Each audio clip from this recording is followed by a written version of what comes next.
안녕하세요. 주보가 알려지는 부동산의 모든 것의 주알모입니다. 지난 9월 21일 정부가 기습적으로 서울, 인천, 세종시를 제외한 5대 강역시와 일부 대도시 그리고 경기도 일부 지역 조정지역 해제 소식을 알렸는데요. 9월 26일이면 전면 시행된다고 합니다. 이번에 해제되는 지역을 보면 주택가격 하락폭이 조금 크고 미분양 건수가 상대적으로 많은 지역으로 보여지고요. 해제가 되지 않은 곳은 여전히 주택가격 하락폭이 적고 해제를 했을 경우에 상승 여력이 있다고 판단한 것 같아요. 가만히 보면 정부가 원하는 건 집값이 오르고 내리는 게 중요한 게 아니고 아마 부동산 거래 실종에 포커스를 맞춘 것 같습니다. 그래서 야금야금 푸는 것 같아요. 정부에게서 거래 실종이 무엇을 뜻하냐, 즉 세수가 없다, 세금이 안 거친다는 거예요. 지방자치단체가 걷는 부동산 세금은 예산의 70%를 차지할 정도로 비중이 엄청 큰데요. 지난 8월 서울 부동산 거래량은 약 700건으로 평균 10,000건에 비해 턱없이 낮아졌습니다. 그래서 아마 비상이 걸린 듯 하고요. 근데 다 풀어주기에는 리스크가 있죠. 우선 맛배기로 6월을 기점으로 해서 대구를 비롯한 몇몇 도시를 해제를 했고 또 풀어도 기미가 아주 안정된 기미가 있으니까 이번에는 5대 강역시 경기도 일부 지역을 해제한다고 이제 기습 발표한 것으로 보여져요. 그래서 그 추이를 보고 나서 서울이나 인천, 세종시를 해제를 하겠다, 그 고려하겠다고 예상한 것 같습니다. 근데 왜 거래 실종이 된 걸까요? 그러기 위해서는 최근 경기 침체나 부동산의 심리 위축에 대해서 한번 생각해 봐야 될 것 같아요.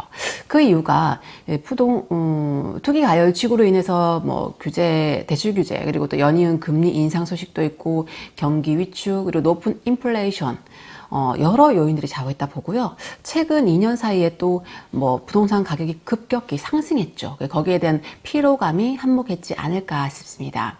또 정부가 다주택자를 위한 한시적으로 양도세 중과 면제를 해줬죠. 그러니까 이때다 싶은 다주택자들은 집을 팔려고 내놨죠. 그런데 매수세가 없으니까 울며 겨자 먹기 식으로 금매로 좀 팔아치웠고 이게 실거래가로 찍히면서 언론에서는 부동산 하락했다, 하락세를 외치고 있죠. 그러니까 매수 심리가 좀 더 얼어붙지 않았는가 싶습니다.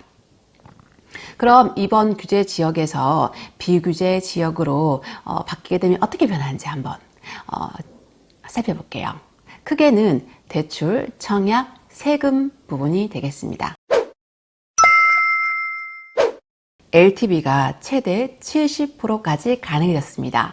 예전에는 15억 이상 대출이 아예 안 됐었죠. 그래서 근데 이제 액수에 상관없이 70%까지 해주겠다는 겁니다.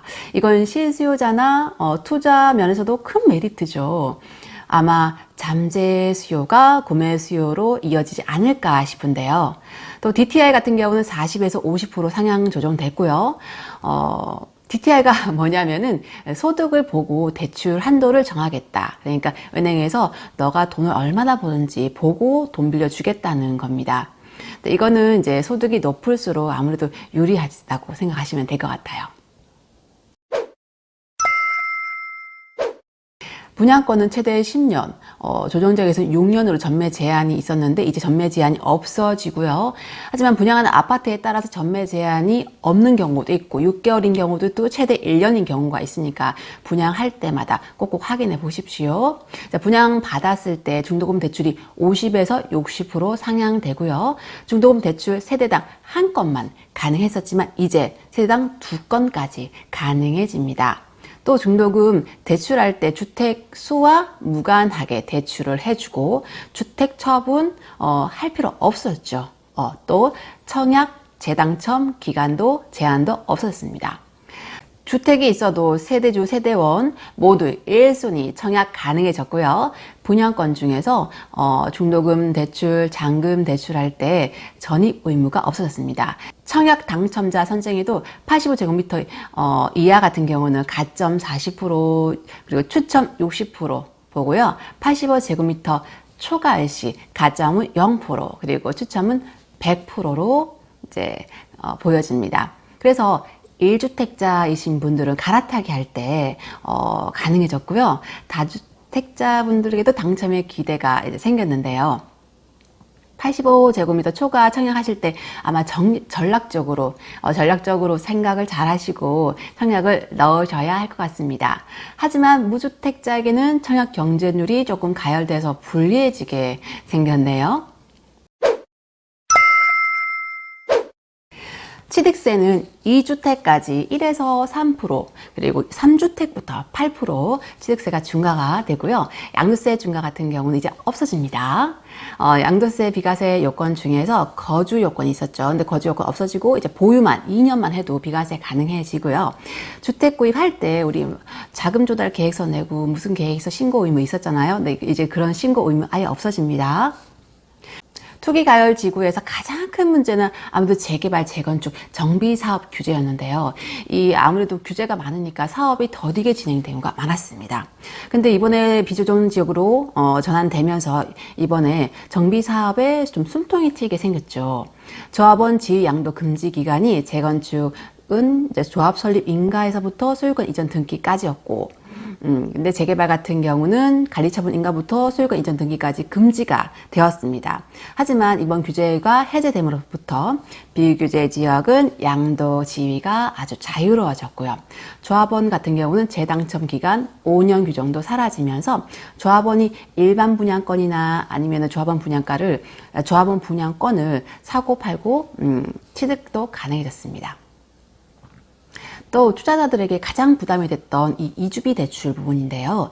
규제 지역에서 무주택자에게만 이주비 대출이 가능해졌고 그 1주택 있거나 그 이상 있으신 분들은 이주비 대출이 아예 나오지 않았거든요. 근데 이제 주택 여부와 상관없이 조합원이라면 대출을 받는데 문제가 없어 보입니다. 하지만 최근 부동산 심리가 얼어붙었죠. 이번 조치가 얼마나 효과가 있을지 계속 추이를 한번 지켜봐야 될 것 같은데요. 추가적인 금리 인상이 예고되기 때문에 부동산 거래 일부에만 영향을 줄 수 있지 않을까 싶습니다. 시장 상황을 지속적으로 관망하면서 여전히 규제가 심한 수도권 지역 추가 규제 완화가 이어질지 지켜보시고요. 또 실거주로 내 집 마련하시는 분들은 잘 지켜보셔야 될 것 같습니다. 그렇지만 규제로 인해서 분양권 시장은 좀 활기를 띨 것 같아 보이는데요. 더 지켜봐야죠. 오늘 영상 여기서 마무리하고요. 궁금한 사항은 댓글로 달아주시면 제가 아는 선에서 성심성의껏 답변 드리겠습니다. 그럼 오늘 영상 여기서 마무리하고요.